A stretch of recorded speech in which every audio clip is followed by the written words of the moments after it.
That'd be cool. I should do that. I actually should actually read books to people. No, you can't even say your own name half the time, let alone Scott, read it in a whole novel to people. I think I could. I think that'd be. I mean, I have the setup right here, all Ridgeway style. God, I have a book here. Well, maybe if he read a book, he'd actually be able to speak in complete sentences. I do can speak completely. And this week on Positively Godless, Scott gets a haircut. Yes, Not enough because his head's still there. And we talk about parenting as a believer and a non-believer. Hope you enjoy. Tommy Lee Jones, a Texas-born 40-year-old veteran from Broadway television and the silver screen, made his debut in the 1970 film Love Story. See, I could do an audio book.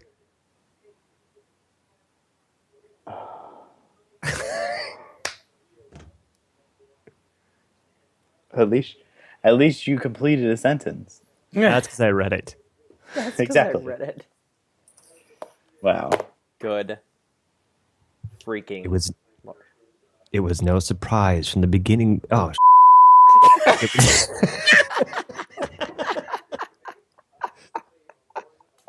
That's why if you and this is how much I had to read too.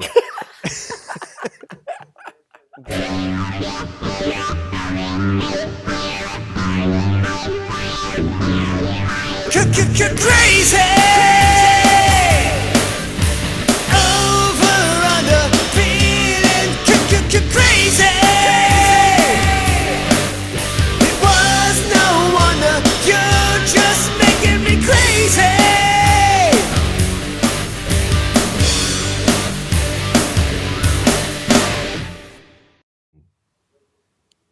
what are you, a hobbit now? Hey everybody, welcome to this week's episode of Positive for the Godless. I'm one of your three co-hosts, Scott Lawrence, joined by Jerry, Tigger, Jest, It's so and, funny. We gotta just leave it in. and Just gotta Tyler Eeyore Sulander. I'm gonna kill you. That was the worst intro ever. I know it was. It's awful. We should redo it. But I don't know. So how are you guys doing tonight? Because I'm ready to get into my car and drive to Shakopee, Minnesota. Don't give them my city I live in. No, you At- just Oh, you hog. doc drop him. Yeah, Boom. you. He just was gonna try and ruin the intro then, right? Because who wants to edit that? No, I'm I'm leaving mad. it all in. All hate mail can be mailed to Scott's address.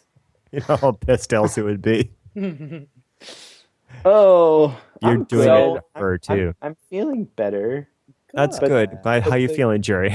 but the crappy part is now my husband's. Oh Pick. no. Yeah, and if he got what I had, but he got a fever. Like his head was really warm because the thermometer isn't working. So Thermometer. Jesus. Say that again. Thermometer? Yeah. Oh, you are so cute. No, I know it's thermometer. It's for him. He says the thermometer because he's from Europe and English is his like sixth language. So cute. Wow.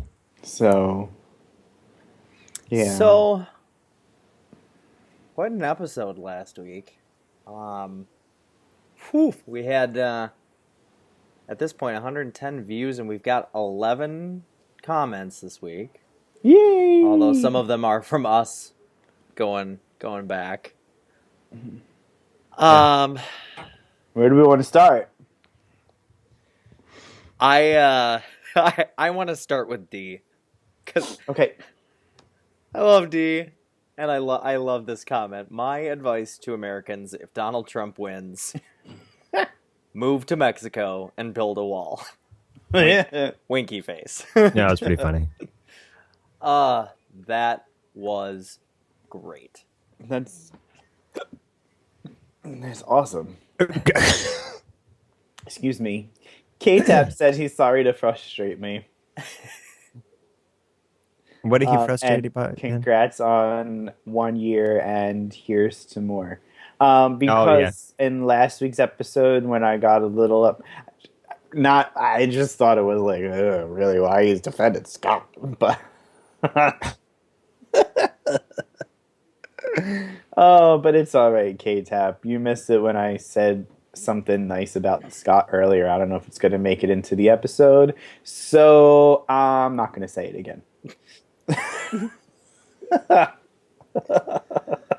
Keep it up. Keep it up. It's always up. I don't have a problem with that. Oh, there we go. Oh, Fastlane Adam. Tyler, don't act like you don't watch blank Redacted. But if you want to be featured on Redacted, the easiest way would be to make a video critiquing them. It's probably not the publicity you want, but no publicity is bad, right? Oh, and Jerry, I'll have to disagree. Communism is not great, even in theory. So, I don't remember saying communism was great. Did I say that? Scott, no. First of all, Scott, I don't know if you want to clarify this at all. 'Cause Yeah. I think you were in contact, but I was the one that said that communism was great in theory. And I was the one that mentioned the unmentionable. And what was the unmentionable? The Drunken Peasants. It's another podcast. It's a very, very popular show. Basically people who watch our show, watch their show. They have And see we're better. no. They, when they do live episode, they have about literally 5,000 people watching live. It's crazy. They average just an insane amount of viewers. It's pretty But I insane. think I tried to watch. I'm not criticizing them by any means. If they have that many viewers, then obviously they're doing something that totally works for them. I felt like it was a lot of antics. Yeah, it's satire. I mean, it's we're the maybe serious side. If we were to put each other in the same room, we would be in the serious corner. They would be in the more satire, comedic, because we have topics and stuff like that where not that they don't, but they go through the news and comment, and it's all commentary satire stuff. So and it works for them. Right. Maybe one day we'll have them on. One of them, TJ, be cool. But we'll see. Okay. So now that we got Did that cleared up, Did you really, Scott, put cover art onto episode 24 that says "Will BRB ... potty training"? Yeah. Why am I just seeing this for the first time? Yeah, when we took our break. Oh, Because that was like the time of the shows where I was like peeing in the middle of the episode. At first I'm like, what are you talking about? wow, Yeah. wow. that was random. Head case. Who? Head case. New guy. Chris Christie looked like he was in pure agony up there having to support Trump. Quote, John McCain is no hero. I don't like people who get captured, which was a quote that Trump made. If Obama had said that during the 2008 campaign, Republican heads would have exploded. Trump says it, and they cheer. Goes to show exactly how much the right wing supports our veterans. Another quote from Trump: "My daughter is hot. If she was not my daughter, I would date her." His comment: "Anyone else think that's creepy?" Me. I think that's creepy. Just a little bit. a little bit. I agree, Jerry. Just a little He's bit. looking at his own daughter in a. Yeah, I'm just, no. If Hillary Clinton had posed in Playboy, more heads would have exploded. Let a school teacher pose for Playboy, and people will lose their bleep. That gold digging prostitute called Trump's wife. Not a word. I do not want that woman as first lady. Think of the children. I could go on and on about Trump, but I have already crashed my computer twice trying to make this post. Cheers. Well, I think. Go ahead, Tyler. no, thank you so much, Headcase, for taking the time, even through 2 computer crashes, to make the comment, because Yes. it absolutely made my day. It was hilarious. Yeah. We should start a Patreon to raise about $200 to $300 so that we can give it to Headcase so he could get a nice computer. Okay, now you just said that publicly, Jerry. I said we should. I didn't say we're gonna. No offense, Headcase. No offense. Really, none whatsoever. I don't take So it what wrong. Jerry's trying to say, Headcase, is start your own damn Patreon. Oh, boy. That's not what I said. Why what are I you said. rubbing your chest? My business, not yours. Yeah. Kind of hot. And Steve Punk says, a host, a gay guy, and the video editor. What more do I want? Nothing. You guys are epic. I totally understand what you all mean about me not being able to bring anything to the table. Thank you for reading my comments. I'm telling all of my YouTube friends to watch Positively Godless. Take care, guys. Yeah. And Sorry. yeah, I don't know where you got the idea that Scott was out of the closet, but I don't know about calling him a gay guy right in the middle.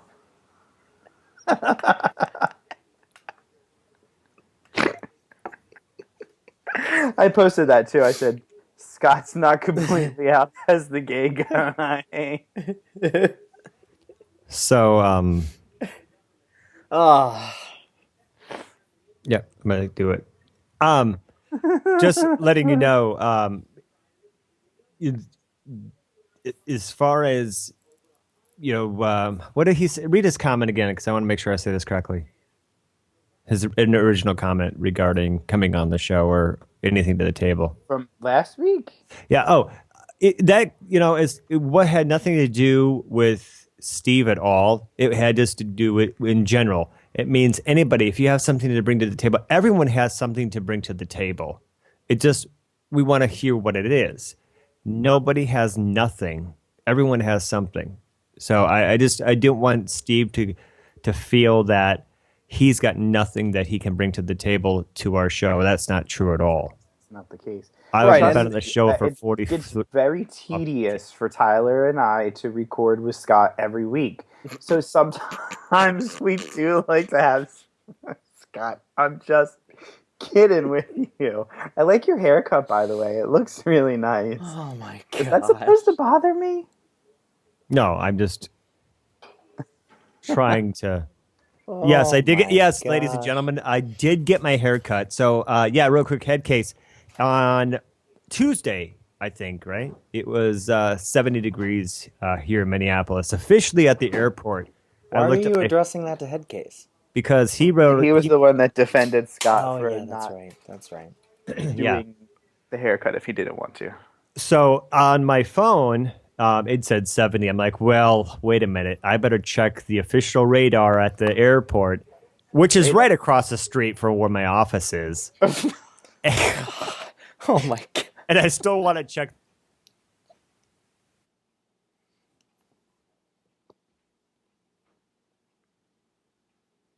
the internet. And Hear me me, going to the Scott? store takes. I'm sorry? Your audio is gone. My audio's gone? Well, it was. It isn't anymore. Okay. Yeah, there was a total lag, but we're back up and running. Okay. So I got home and spent a little time with my wife, and I told her I'm going to run to the store, which takes about 5 to 7 minutes. And little did she know I was going to get my hair cut. Well, there's a wait at this fancy schmancy salon called Great Clips. Look at you. Great clips. $10 cuts. Anyway, I'm not ashamed to say that I go to the hair cutter for my haircut either, but that's just because the girl who does my hair is fabulous. There is nobody that can do my hair like she does. So she was texting me while I'm in the chair, like, "Where are you?" And I didn't answer. So when I got home, she didn't see me, but I could see her in the corner of my eye. Excuse me. And she was so mad. She had just the look of just death in her face, like I'm going to kill. Like Tyler looks at me weakly like that. And then she saw me. She's like, her face went from like really stone cold to like, I can't be mad anymore. I can't. So yeah. Why would It's she like- be mad you cut your hair? Because she didn't have anything to pull you around with? Well, no, because I wasn't home by curfew. That's why. Any more comments? I think we have a couple I more. think that's it.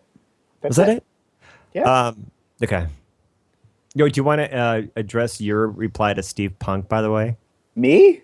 Oh, did you already read that? I said Yes. Scott. Yeah. Okay. Where have you been? He was too busy holding up pictures of John F. Kennedy. That's Yeah. what Are he was you doing. sure you're not the one that had two strokes? It takes me, yeah, about 2 strokes is usually what it takes me. I knew that's where it was going to go. I opened myself up for that. I just, Yes. yep. Open wide, bitch. Oh, boy, I just here we opened go. the door. All right, what are we talking about tonight? Well, here's the deal. We were supposed to have a guest on today, but we're going to hold off, and that's at the request of the guest. It was a good idea. We may revisit it down the road. So I enlisted Tyler and Gerry a while ago. If the guest doesn't come on, you two are responsible for coming up with topics. Not in my contract. I don't remember that. Nope, Like baloney. an average episode goes, I have to carry the weight of Positively Godless. Wow. Well, at least you have something to do. That's, aside from getting guests that you guys reject, never mind. But Oh, no. We're not going to talk about that. We already talked about I'm just joking. No one's been rejected. And I was very nice to you about that topic. I know, but I don't know how to tell Christopher Mowdy that, that news now. That's going to be hard to do. Chris, if you're watching, just let us know the date you want to start. We can replace Scott at any time. I am irreplaceable. We just said, Wouldn't it be funny if we started a show with Scott and then halfway through Scott wasn't there and Chris was there? I can make that happen, Captain. Anyway, Awesome. we're going to talk about parenting today. Kind of how we were brought up when we were younger and how parenting is now versus belief and non-belief. Because the three of us were brought up in semi-believing homes, maybe some more extreme than others. So it's kind of interesting to talk about because Tyler and I both have kids. I have am kids. a child. And Jerry's got cats. And you are the child, Gerry. I am a child. I'm totally 5 years old. We went out to dinner with a bunch of friends last night, and I ordered chicken tenders and French fries. Did you get crayons too? Everybody else is eating like baked chicken and I ordered chicken tenders and French fries. Where'd you go? Applebee's? Ruby Tuesdays. Same darn thing. No, Applebee's is better. Yeah, tell that to Gavin. Hi, Gavin. Okay, Anyway. so yeah. So, I was brought up in a Catholic home, not a strict Catholic home. When I was growing up, I was made to go to church, even though, everyone's gone through the motions, and it was a lot of, how's everybody doing? Sit, stand, aerobics, and let us proclaim the mystery of faith. This week, part 1 in our series. No, that's Presbyterian or Baptist that do the series. I will make you edit like you've never edited before. I will whip my balls out in this show. Wow. I only had one. No, that's no. Where would my other one go? Okay, so He started it. isn't there a lot of kneeling in Catholicism? Oh, there totally is. It's such a pain No, in the not rear really. end. Not really. Are you kidding? You're on your knees more than you're in your seat.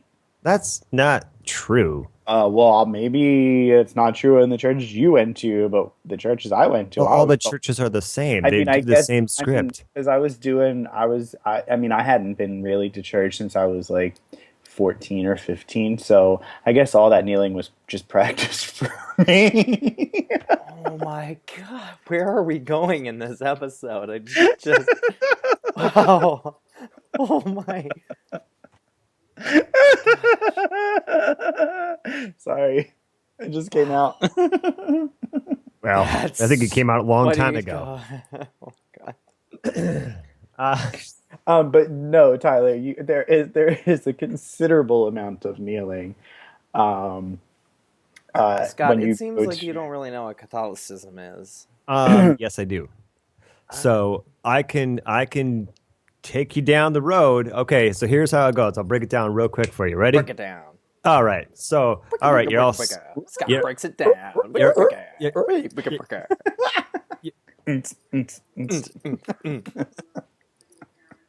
That's our new Scott breaks it down theme. what is he doing?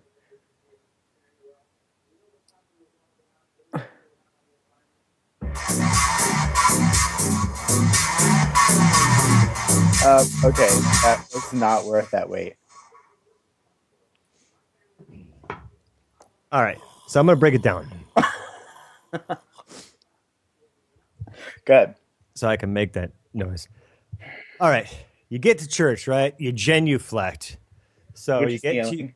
you get your no, it's not. You get to your pew and you do this, and then you go into your seat, right? And then you sit there. Some people kneel because they want to On pray. one knee, so it's kneeling. Jerry, feel free to point out whenever Scott is wrong. Okay, so far you're good. You're supposed to genuflect before you get into take your seat in the pew. So then, once the priest is at the end of the arena or state or whatever you call it, When the he gets church, to the altar, Do they call it a priest in Catholicism? I thought they were Yeah. like. yes, he's a priest. there's priests, there's deacons, there's bishops. No, not in Catholicism. Yes, there is. Deacons. There's deacons and bishops, archbishops. Yes, bishop is higher than the There's priest. deacons too. I'm googling it, but go ahead. Here we go. Yep, cool. Anyway, Have we ever mentioned on this show that we're not experts, by the way? Just saying. speaking of him and Jerry, so as dude's walking down the aisle, right? Everyone stands up, and then he turns and they do the whole, welcome everybody and stuff like that, and then you may be seated, right? Then they do the first reading, and then let us proclaim the mystery of faith. And they do this whole song, right? And then they do the second reading, and then they do a holy holy song, and everyone's got to stand up again. And then you got the sermon or the homily, right? So then the dude, he's on the stage and he's reading from his book and stuff like that. Then he's got to do, no, I'm sorry, that's the gospel. Then he does the homily and the sermon, talking about what he just read to you so you can make sense. And then after that, then you all sit down again, and then you stand up, and then you get the meal all prepped up, ready to go, and then you kneel. And then once you get up to kneel, then you do peace be with you. And then you go down the line again. So you actually walk towards the stage and you get food and wine. So they give you this little cracker, they give you a sip of wine, and you go back down, you can communion. kneel again. Huh? It's called communion. Right. And then if you want to kneel, you can kneel. And then after that, and then you get up and stand up again. He's basically saying, deuces, bitches, that we're out of here. And then once that's done, then dude bails out, and then we all can leave. So you only kneel twice. No, I remember kneeling a considerable amount, especially during the blessing of the communion when he's saying body of Christ, blood of Christ. It's long. And you're kneeling through the whole thing. Yeah. And oh my goodness, my mom, if you were kneeling and you put your butt on the pew while you're kneeling, Oh you, yeah. you were That in was- trouble. oh My yeah. mom and my grandmother hated it. They hated it. Don't put your butt. You're supposed to kneel. Not Sit to up straight. Kneel up straight. not to But sidebar, but why do everyone like have to fart in church? It is like the worst smelling farts in the church too. that's terrible. I've never farted in church. Oh my gosh, you just blow ass in church and it just reeks. It's awful. So yeah, so I went to Catholic mass and I went to Catholic school. I don't know why. For like 4 years. But I wasn't like it wasn't strict Catholicism. You know, like I said before in previous episodes, I joined the youth group, and I think I just maybe wanted to fit in on with somebody or something.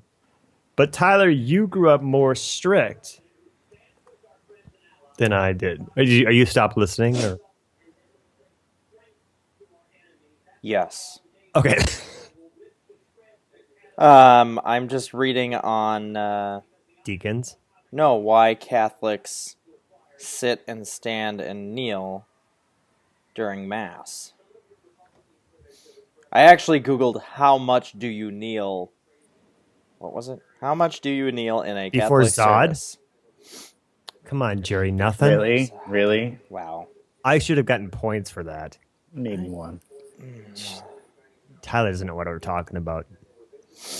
By kneeling, though, we are completely surrendering ourselves to God and humbling our spirits before Him. It's incredibly profound. Following the priest or deacon's homily and the profession of faith, Catholics spend most of the rest of the Mass on their knees. And there's a simple reason why, because Jesus is really coming.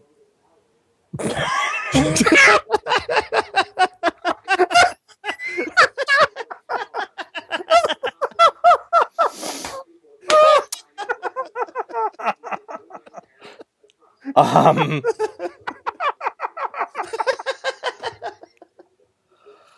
I could keep reading this, but we don't need to get that derailed. That was the biggest 12-year-old prepubescent moment ever. Wow. Oh, that was awesome. There was plenty more good stuff in there too. Yeah, I mean, my background, and I've talked about it on a few other episodes early on, but mine, part of the unique thing for me is that mine was actually I mean, it was mixed because my parents were split. When they divorced when I was like 4 or 5 years old, um, my mom, well, both of my parents and we grew up in a Lutheran church. However, when my parents got divorced, my dad um, went through basically a born again phase and joined the evangelical church and got very strict when it came to the religion portion. You know, it's not that he was necessarily like that strict as a father with like, rules and all of this stuff set in stone, but when it came to anything regarding and surrounding the religion aspect, it got very strict. And so um, it was weird being in, kind of in this caught in between where um, you've got this Lutheran side that is I don't want to say more like liberal or free flowing, but it's definitely not evangelical by any means. I mean, it's very, if anybody's ever heard the term Minnesota nice. I mean, the Lutheran religion is really like built around that, where it's a stripped down version of what a Catholic service would be, and everybody is very polite during the service. Nobody like there's no clapping or engagement. The church that my dad went to, like every week I mean, they had a gigantic stage, and they had a band with, 6 people up on stage singing, and then another 5 people playing instruments, and the big huge screen with the words, and everybody's singing along, and there's all the dancing. I mean, like, it was just like over the top, and but then when it came to the sermons, man, some of those were, I mean, when you talk about like a fire and brimstone type of sermon that is like specifically designed to strike fear into the hearts of people, and focus on that side of things rather than, peace and love and, helping the poor and all of that kind of stuff. Like, you barely ever heard about any of that kind of stuff. So, it from growing up in that perspective, the the Lutheran side was much more of the kind of rosy-eyed, like, dancing through the flower field, la la la. It's, you imagine the animated animals, and we're all singing songs together, la la la la la. Whereas, the evangelical side was, Mad Max in a religious setting. Like speaking in tongues and not quite that far. Okay. I'm surprised it didn't get to that point. Like if you've watched Jesus Camp. Oh yeah. It not quite that far, but so like no altar calls or right. No. Okay. No, Lock-ins. No, lock-ins. That was a Catholicism for me too. Lock-ins. That was all the rage. Yeah, they did that at the Lutheran church. Yeah. Yeah. So Let's not let them out. Let's just lock them in, and they have nothing to do but fornicate with each other all night long. Do you have under the bleachers story you want to share with us, Jerry? Or? No, I didn't go to a high school that had bleachers. My high school was in the middle of the 12th Street projects in Center City, Philadelphia. Nice. Yes, I went to the projects every day for high school for 4 years. Okay. Well, not every day. I mean, some days I didn't go to school, but with the days that I did go to school. So how does your parents view on their religion and their beliefs translate into you being a parent, and how you pass that aspect of life and all that good stuff onto your children? Or how do you want it to influence? Well, I didn't have it like Tyler did with his dad with the evangelical side. It was just kind of like, hey, we're going to church. I don't know why, but we're going. That's kind of like the attitude of my family. When Gavin admitted to us that he doesn't believe, it was just with this simplicity. That's a big word. Wow. Of discovering Santa Claus. It doesn't make sense. This is all crap. I'm like, oh, okay. Because when he said, I don't believe in God, I'm like, okay, tell me why. I didn't say, hey, me neither. High five, dude. It was just, tell me why. And he did. And he was so articulate. Wow, another big word. Weird. About talking about it and just very open. And I told him, I said, that's great, but please try not your best, because I'm guilty of it, to make fun of people who do believe. Respect people's belief, let people believe. As long as they're good people, have at it. Go nuts. With D's nuts. But one of my questions I kind of want to bring up too about this is parents, me being a non-believer, raising a non-believing child versus a believer teaching the child about Jesus so they don't know any different. Is there a better way, or is one more honest than the other? Well, getting into that, I think brings up a completely different topic that we wanted to have a certain guest back on for involving child indoctrination. Which one was that? Stephanie. Oh yeah, yeah. Okay. Um, We can. which I would still love to do. Yes. I mean, we can definitely touch on it a little bit here, Mhm. but I think that is a larger topic for a dedicated episode.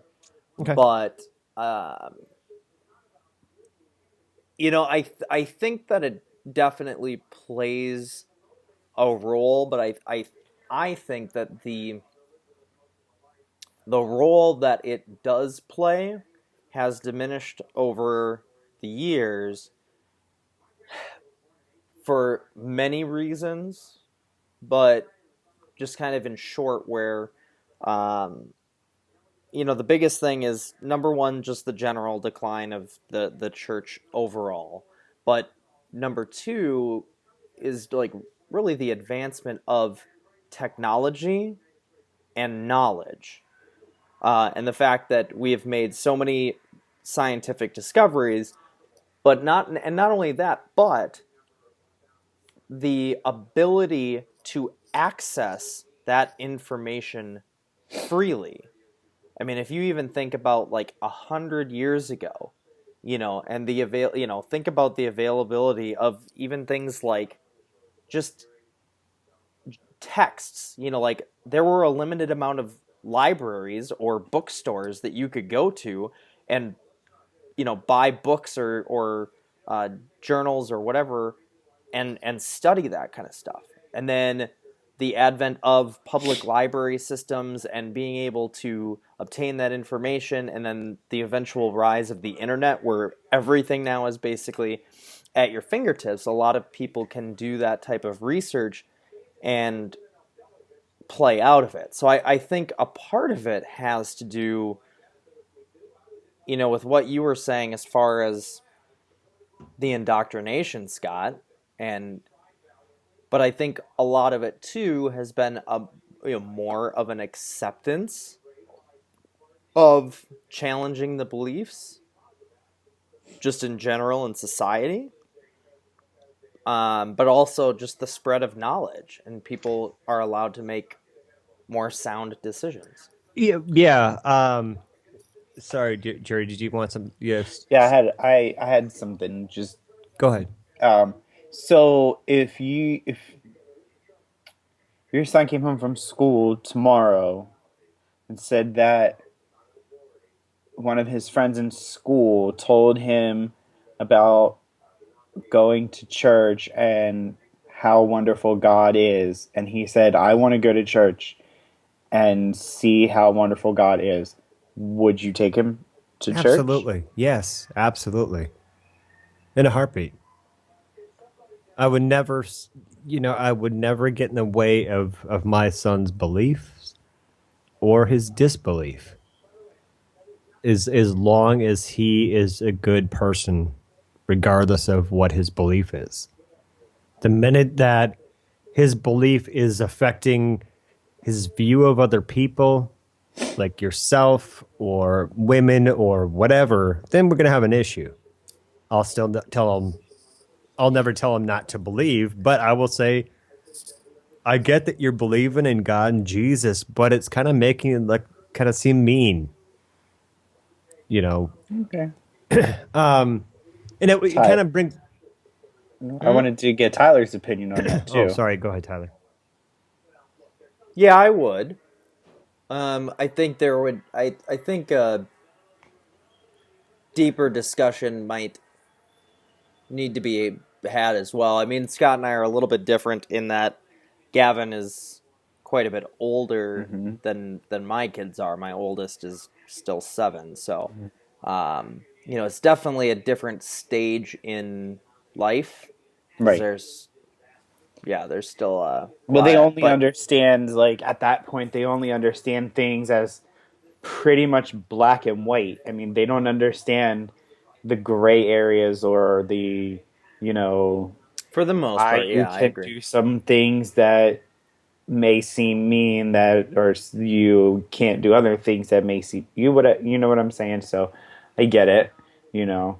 It always has to be age appropriate, you know, Hmm. but, you know, because I was always, you know, I mean, when I was growing up, I was taking a CCD and I had um, made my communion, my confirmation. But ultimately, it was my decision of whether I was, I mean, there was no label for it, but whether I wanted to go to church or didn't want to go to church, Mhm. you know, and believe in that stuff. I didn't get a choice until I was confirmed. That was the one thing, is you have to get confirmed, and then after that you can decide whether you want to keep Oh going. yeah, I And mean, I'm it like, wasn't told to me like that, but yeah, I did do my confirmation. Um, you know, my stepmom made us kind of do my communion and confirmation, and then yeah, after that, it was just like, yeah, you want to go to church, go to church. but Yeah, yeah, I to know what that to, meant, to finish confirmation, but Huh? answering your question, Jerry, I would never impede it if that's What he wanted. what he wanted. So You do, yeah, because kids will always, they'll always find a way. You Mhm. know, and whatever that's it is, they if they want to know about it or they want to explore it, they're going to do it. mhm. You know, and so it brings me to a kind of a good point. Before we had our show, I was a guest on Paul Ridgway's show, and I'm in the car outside of their studio, and Nate Allen did the show with me. And I remember Tyler listened to it. But before then, I'll never forget that they were talking about the internet and how scary of a place was and how easy is it to find gay pornography. It wasn't pornography, it was homosexual propaganda. And keep your kids off the internet because it was so easy to find that propaganda. Going back to Tyler's point, do you think that it's a pretty obvious answer that the internet is scaring the bejesus out of Christians. no, I think Christians are scaring the bejesus out of themselves. Elaborate, please. Thank you very much. Yes, please elaborate. Just because they think that everything is bad and everything is scary, and you know that that's their belief system, and if it doesn't fit into the teachings of Jesus and the Word of God and the Bible, if it's outside of that, then it's bad and scary. Hmm. And so when you teach yourself and you know it's passed down from generation to generation to generation, and you know you know your parents say it to you, you say it to your kids, they say it to their kids, you know, you just have to that's just the way it is. I mean, fear begets fear, and they're just doing it to themselves. I mean, nobody told them. Nobody said, "Oh, it's scary. The internet is scary. The world is scary. We have to live just like it says in this book. We have to do all of what it says, and we can't stray from that." And do you And think that's more attractive? Let's say if a child was listening to that program and they're saying, the internet's homosexual propaganda, and a kid's small mind is like, what are they hiding? Or what are they protecting us from? Okay, yeah, I know that pornography is bad for any child to look at, but just labeling a I person like yourself, Jerry, as a bad person in such an underhanded way, and they're teaching that to kids. well, I mean that's always going to happen no matter what. They're always going to teach something hateful and inflammatory and completely false. Because that's what they believe. That's what they believe is written in their book that they live their life by. I think in this day and age, I think there's a lot of overexposure of sexuality everywhere you turn, Hmm. and not just homosexuality. I mean, it gets a little tedious for me to watch a television show and then there's the token gay character. Every TV show has a gay character now. It just makes me so mad. Like, why does every show have to have a gay character? Why can't there just be, you know, just characters? Maybe they don't come into contact with gay people. That's okay. Some people don't, as long as it's not teaching anything derogatory. But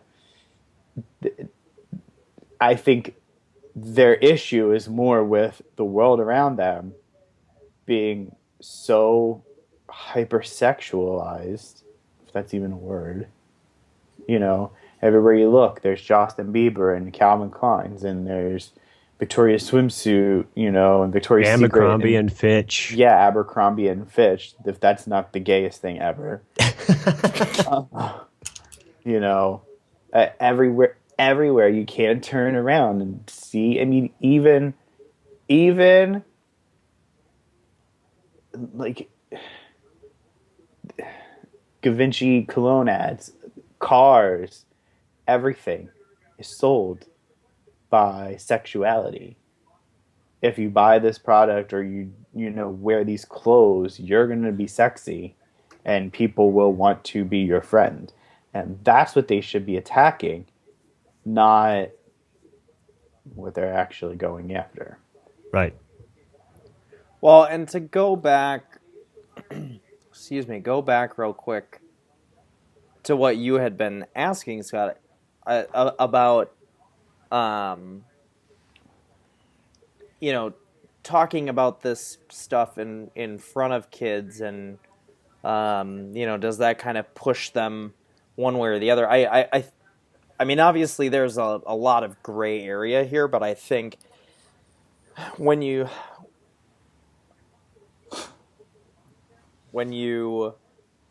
take a step back and look at it, I think most kids growing up will fall into kind of one of two buckets. Either you are going to be the type, which again is in the usually in the much more conservative side of things, but it does happen on the more liberal-minded thinking. And again, I'm not talking about like Democrat versus Republican. I'm just talking about like mindset of how you think. That many will follow that ideology blindly just because that's the way they're being raised and this is what they're being told, and they won't question it. They will just go full force into that because it's what they are taught to believe and reinforced every day, or at a minimum every Sunday. And the other side, the other bucket that kids fall into, which I think is where most of the middle part of the spectrum comes into play, is those that, like you and I, Scott, where we fall into the bucket of questioning that quote-unquote reality that we're being given. And, we question it and we do our own research and we come up with our own thoughts and opinions, and we decide to then reject it because there's evidence that we look at that's more in that favor. So I think most groups will fall into one of those two, where it kind of goes back to the nature versus nurture argument a little bit. And I don't know. I mean, it's not inherent in people when they're born to believe in any deity. Or anything else for that matter, right. Like racism or class structure or... Right. They're nurtured into that. Right. Is it taught or learned? Because there's taught and learned, they're synonymous. They're not synonymous. No, but you can't. They're symbiotic. You can't learn something. Yeah, that's what I meant. You can't learn something unless it's taught to you. Well, and you don't necessarily need an instructor in front of the class teaching something. You're taught, don't stick your hand on the stove because it's hot. Would you stick on your hand on the stove and you hurt yourself? Even though your parents say to you all the time, don't put your hand there because it's hot. You're going to do it anyway because you want to see how hot it is. You're going to put your hand on the stove and you're going to... So you learn that. You were taught that by doing it. Kind of like, don't eat from that tree. Oh, wow. I see what you did there. Thank you. See. Okay, Sure. I'll roll with it. I was making an Adam and Eve reference. I realized that. Oh. Well, give me some credit. Give me an apple from that tree. But yeah, I mean, that behavior is learned because somebody teaches it to you. Well, what I was meaning by Whatever that it is, it's all taught. It's all learned behavior. It's learned from somewhere. right. And what I was saying about teaching and learning is that yes, you teach your kids not to touch the stove, but the learned behavior is the hatred that you're not teaching your kid, but they're observing that hate. It's still taught. Because if you're acting that way and your children learn that behavior from you, well then you have effectively taught them that behavior. Or you've taught them not to do that. Well, I mean, if they're smart, yeah. Cool, I'm smart. I mean, I grew up with my father being an alcoholic and a drug addict, and I learned watching him what not to do. So effectively, I was taught how to live my life not as a drug addict and an alcoholic. I could have easily been an addict. Sure. My sister is recovering alcoholic, and she didn't grow up with my father. Yeah, I think that one is a pretty tricky one to get into, just from the standpoint that, I mean, I understand where you're trying to go with the analogy, Jerry, but I mean, that one in particular, because there has been quite a bit of science that shows that addiction can be hereditary. It can be, there are genetic factors that are built. Certain people are more predisposed. And don't get me wrong, I do believe that there is a large nurture factor in that. I'm not trying to minimize that, but there is also a very significant, I guess we would say, nature factor that can play into that one. Whereas, and I don't remember if I was reading this or what it was, but, when it comes to something like hatred and bigotry and something like that, where it's like feeling based, it's different than something that is like a chemical dependency that could have something to do. Well, I mean, I know that I could have easily been an addict. There was a large portion of my 20s where I don't remember because I was drunk or stoned all the time. But I chose not to live life that way. I chose to do that recreationally. I didn't need it in order to live my daily life. I mean, I also became addicted to Fuller House and watched the whole season in 2 days. So, I mean, not making fun of addiction at all. It's a serious thing. No, I'm not saying you were making fun of it. No, I know. I'm just saying.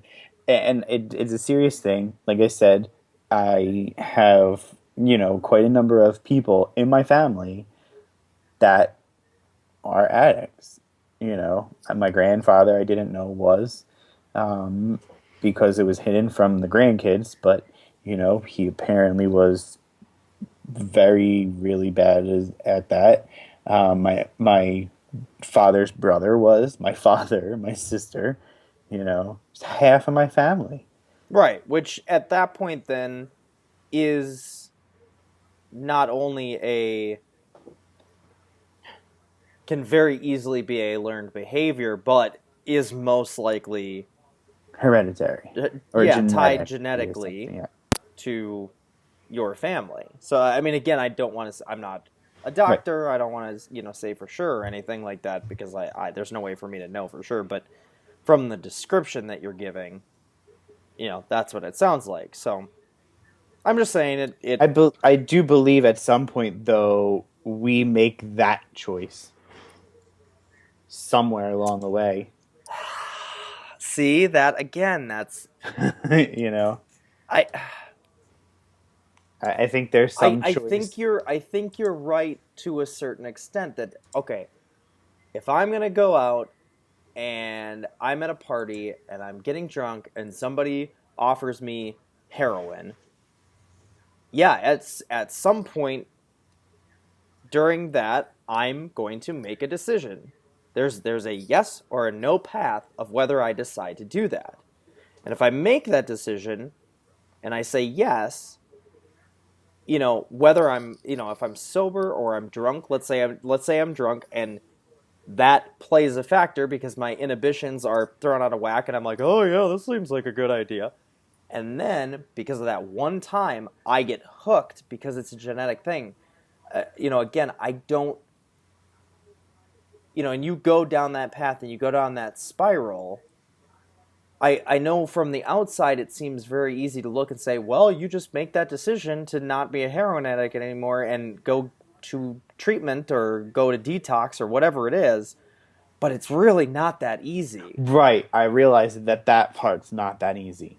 Yeah. Once you're down that rabbit hole, so to speak. Right.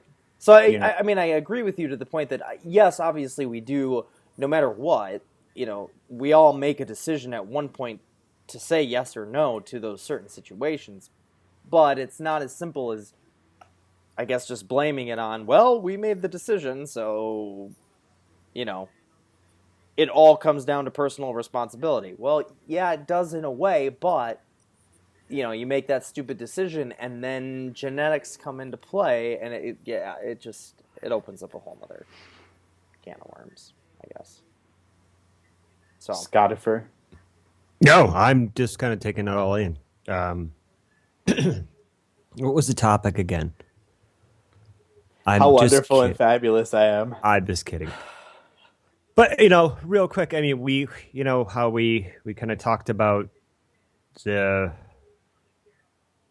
I don't want to say the we Christian upbringing, and it kind of gave that example of what we kind of started talking about. You're afraid of or of how technology has advanced so much in our society, where people of faith are terrified, so they have to protect it.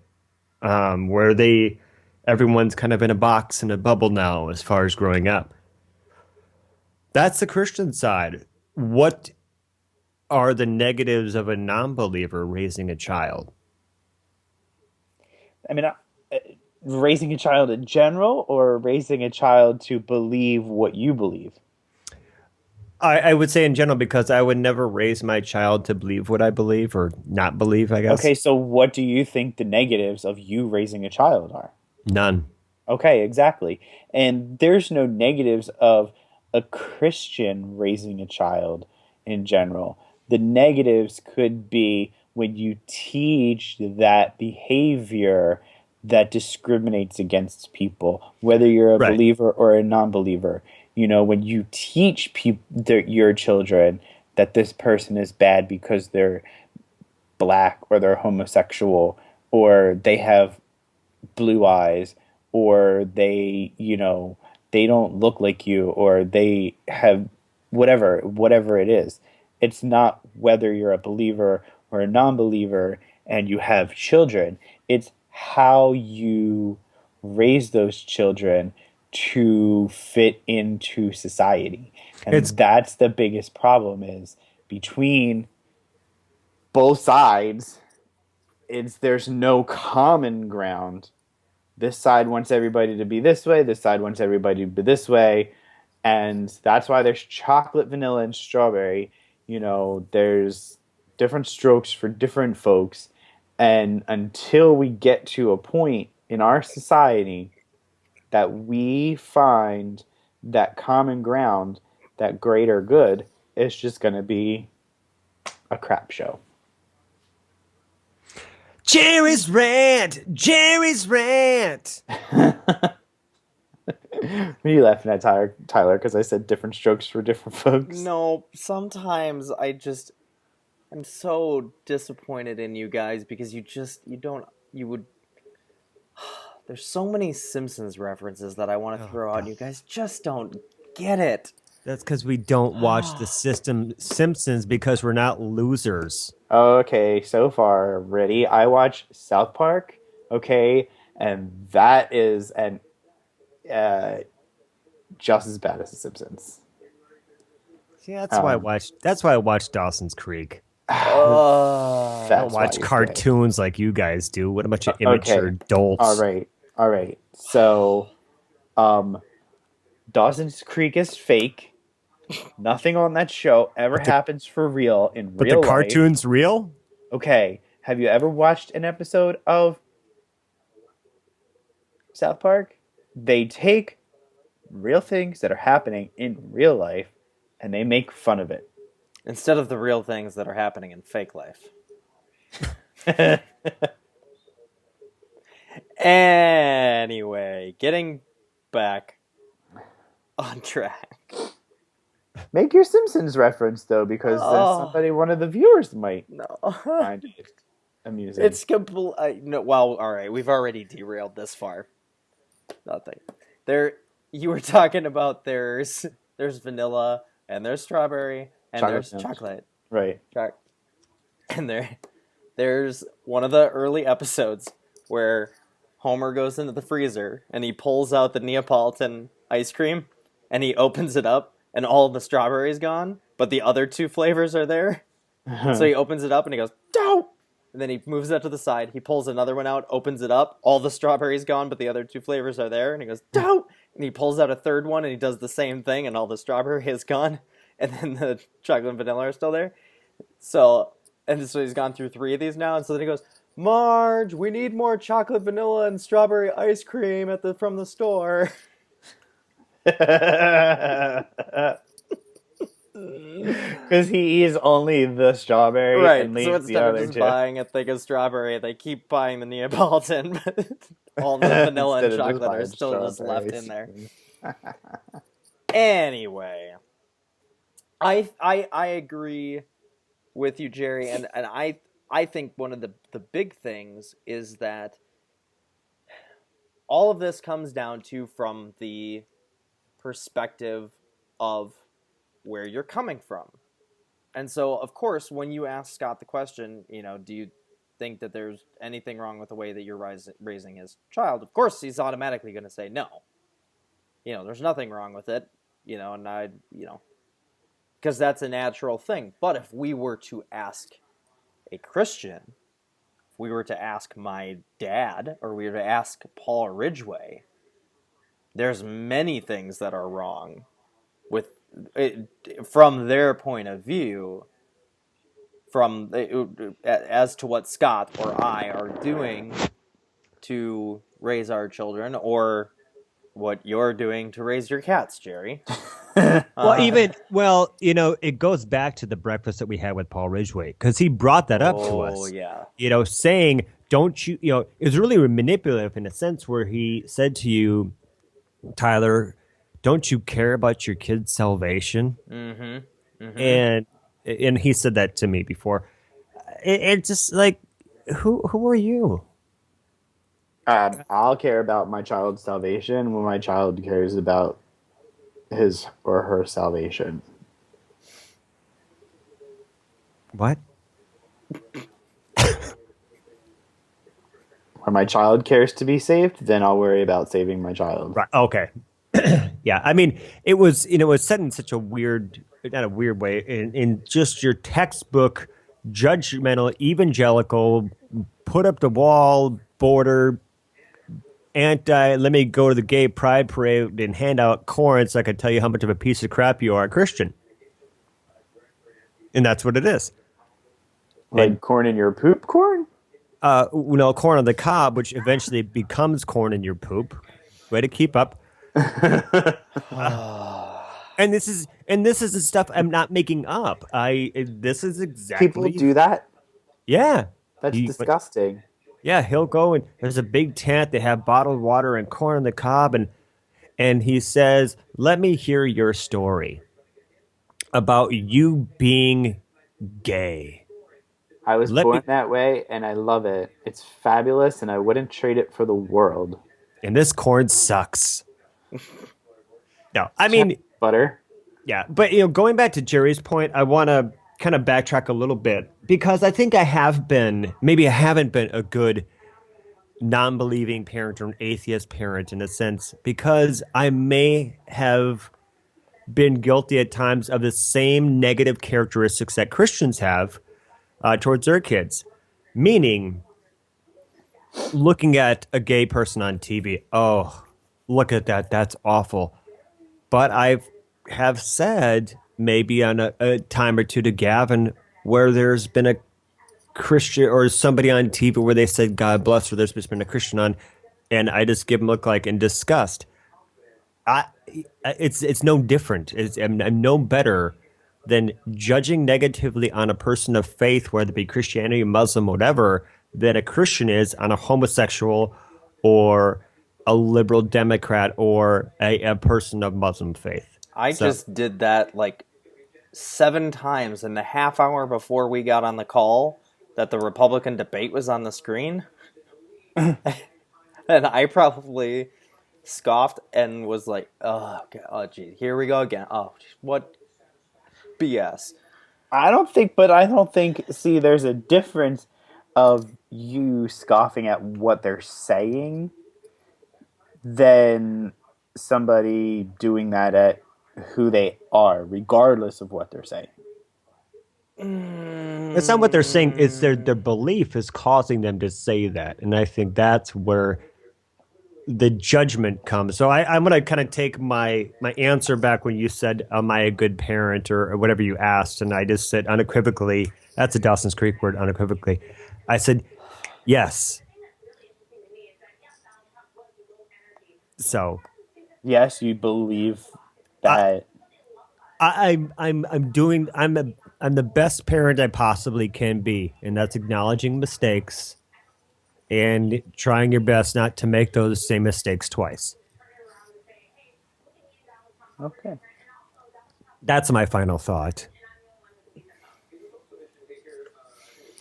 Tyler. Um, I think that there are a lot of factors that go into this, and I think that the topic and the discussion about child indoctrination is a very fascinating one because there is so much that plays into it, and I think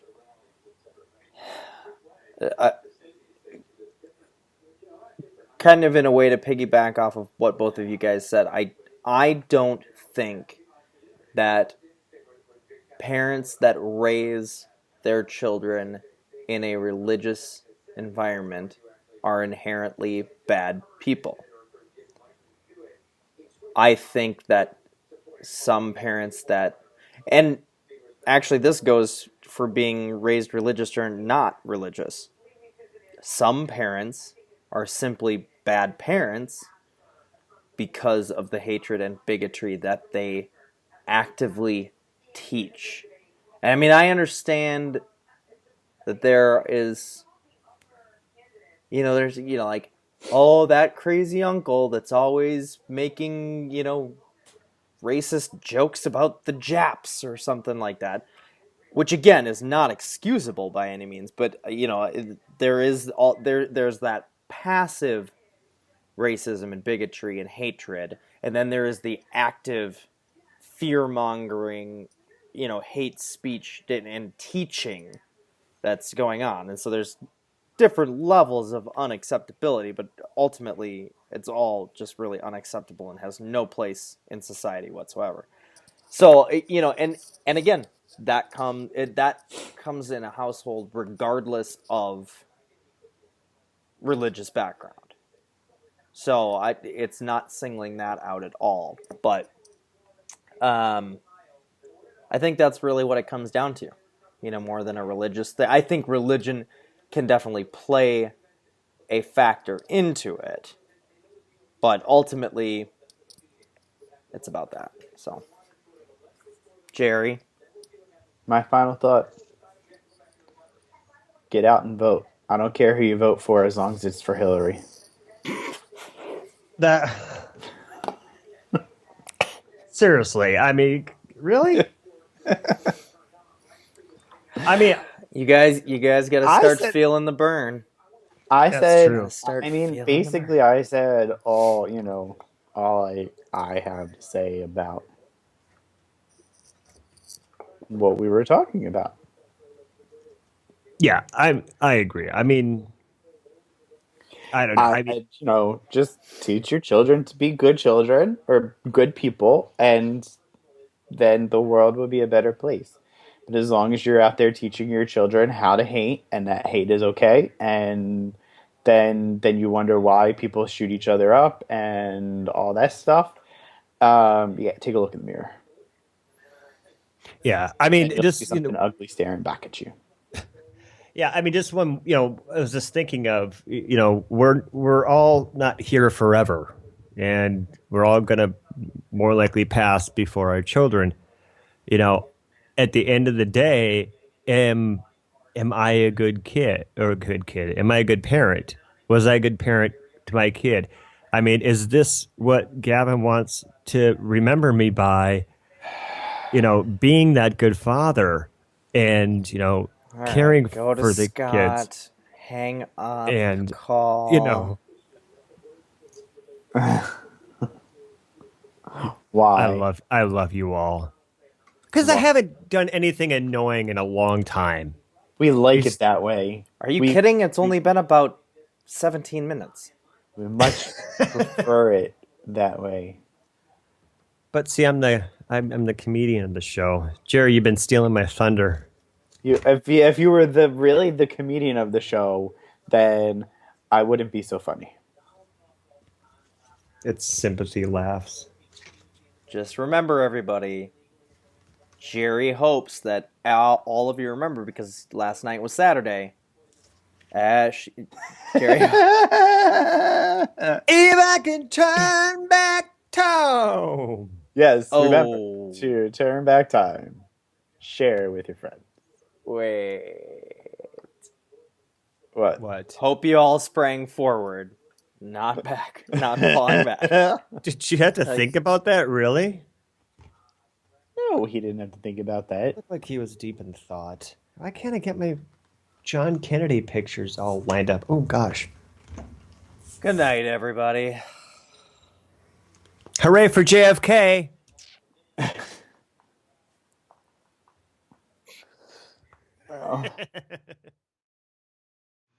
Thank you for watching Positively Godless. Look at the links below or in the screen or wherever they are. And talk to us. Bye. Stupid. What? That was awful. It's still recording.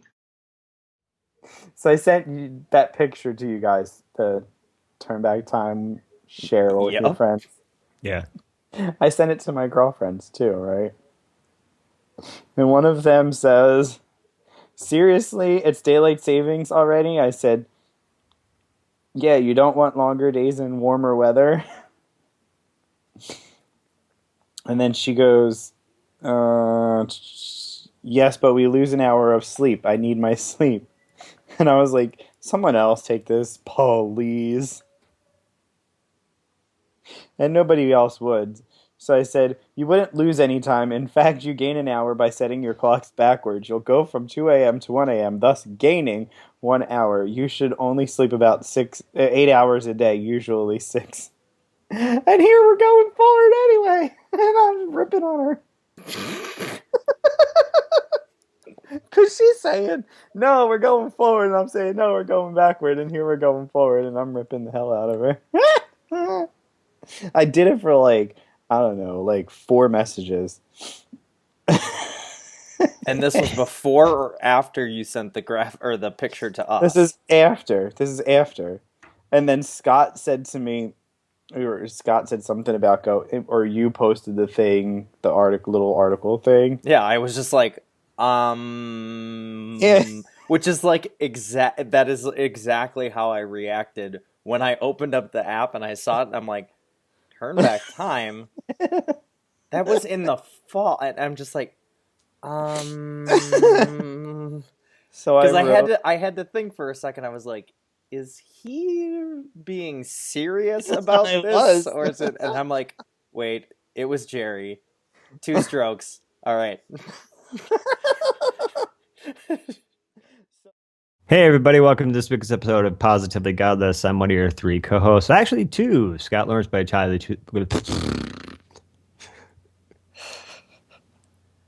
Yep. Confused of maybe what I was saying. yeah, he confused you with Okay, Tyler. hold on. I got to discipline some damn dogs. Elsa's at work. Hold on. Ladies and gentlemen. Shut up! Got Because that's going to work.